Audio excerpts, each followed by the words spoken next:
Yeah, no, it was really good. It was, I think, about, you know, probably about the 5 minute mark of the first quarter, we started to get a little bit control of the game. They got out to the blocks pretty well. I think they were at 8 points up at one stage, and then we were able to get some good looks, and we got some good energy from the guys coming off the bench. Was fantastic. The LT was really big for us early, and well, Jared starts with us. I thought he was great. Just energy, bringing, especially when you're on the road, second game in 3 days. I thought Jared was really good for us too.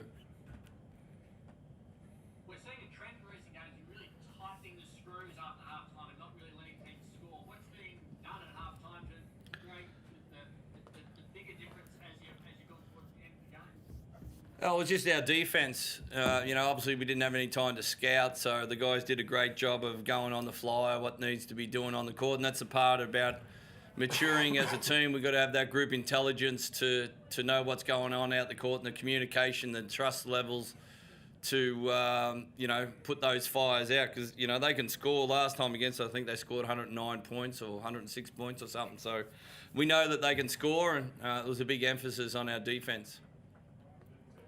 You talked up Mitch Norton the other night. He's held Casper to 6 today. I mean, just how good is Mitch Norton going? What have you seen from him this year to see the rise in his standard of defensive capability? Yeah, it was just consistent level. It's he's going against imports, great imports every week, and it's taxing. He throws his body on the line. He does what the team needs. He plays his role perfectly for us, and we got into a bit of foul trouble early in the game, and then we were able to do some changing around, and he's been in great form for the last 6 weeks.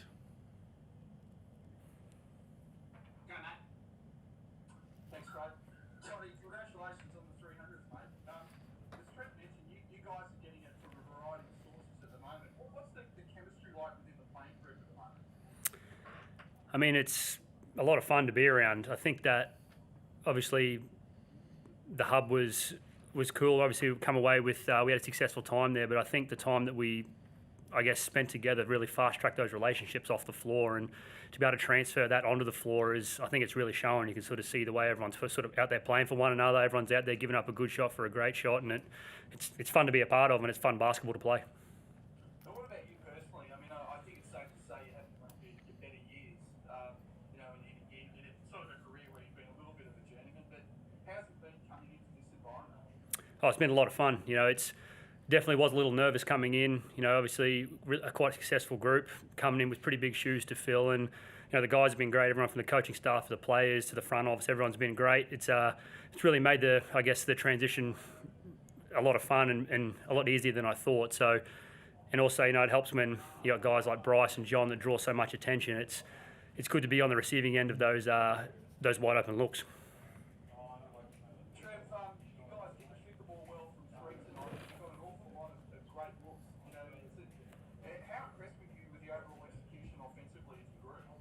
And we talked about that at half time. I thought we get, I think there was about 3 or 4 just wide open looks, and the ball just kind of rimmed out or hit the back of the rim or rolled around, and it's easy to get down on yourself when those things happen, but it was the quality of shots that we were getting. We were making the extra pass, and we knew if we're going to keep getting those shots, we're going to eventually knock them down. And Bryce got on a bit of roll, and then we got a few going to the bucket. So I was pretty pleased about that.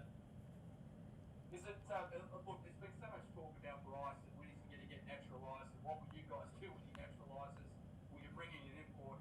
But you've won 7 straight. The chemistry's phenomenal. I mean, is that kind of going to be a big question for you as to how you move forward this season? Yeah, well, we got to cross that bridge when it comes to it. We thought, going into this season that Bryce would already have it. And, it complicated matters a little bit with Juk going down, and then we had to get JB and then Tommy in. So, look, we don't know what's going to happen. Hopefully he does, that he can play for Australia at the Olympics, and we're kind of second on the totem pole like that. But, we'll cross that bridge when we come to it. Thanks, guys. Trevor, Travis, best game he's played. Like, we've seen glimpses of it. At what point did you start to think, yeah, he's going to do this in the next couple of weeks? Yeah, Luke's just got to play at that level. We see it at training. He's dynamic, gets the ball above the rim and pushes it in transition. We still haven't seen that at the, and it comes with confidence. And he's growing. I think the last 3 weeks has been a hard adjustment for him to start, then not start, and it's a maturation process that he's going through. And now he's coming off the bench and giving us that spark. He was sensational. His defense was good. His block shot was a big play for us, and obviously he's 3 threes, I think it was. Yeah, he probably didn't shoot the ball enough. Better not quote me on that one. He's such a quiet bloke. Like, Yeah. the whole starting, not starting, coming on, did that impact a bit more than what you necessarily thought it would, and now that he's a bit more settled, he's a bit more confident again? I think he understands it's a journey, where he wants to get to and where he can get to, and you can't take steps, you can't take shortcuts. It's a process that you got to go through, and he's been great, working hard, gets on with it, and I'm happy for him that he had a great game on the road. There's a bit happening obviously over here with the border closing to Queensland, and your next game's against New Zealand, who were in Brisbane yesterday. Do you have a plea to Mark McGowan to let that game go ahead and let them come into the state?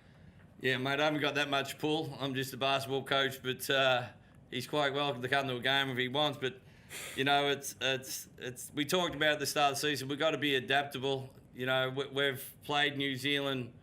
Well, we were supposed to play them in double header early the season. That got cancelled. It's going to be one of those years. So we'll just see what the league does and roll with it. You're kind of running out of opponents who can come over, given who's been in Queensland and who you've already played. Are you coming home today? Is that the plan, or is there anything that's changed with your schedule because of what might have to happen with you have to stay over there? No, we'll be flying in a couple of hours.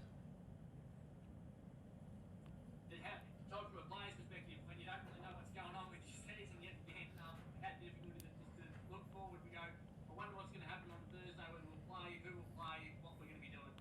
I think that's from the playing across the whole group. I think it's been really good. You sort of, as we know, things are quite unexpected this season, and sort of taking it day by day and week by week, and just, I guess, expect the unexpected, because, as you said, things can change at the drop of a hat. So now we just got to be able to stay locked in no matter who we're playing against.